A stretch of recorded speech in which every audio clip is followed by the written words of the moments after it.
Если бы не твой милый голосок, я бы упал, сделав последний вздох. И звезды мирно падали, как будто до меня. Я каждый раз загадывал тебя не потерять, но больше не могу, я просто мучаю себя. Теперь ты больше не моя.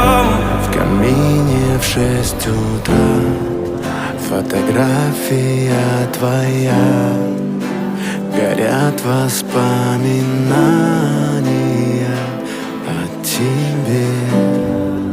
У камина в 6 утра разбитая душа, и все твои обещания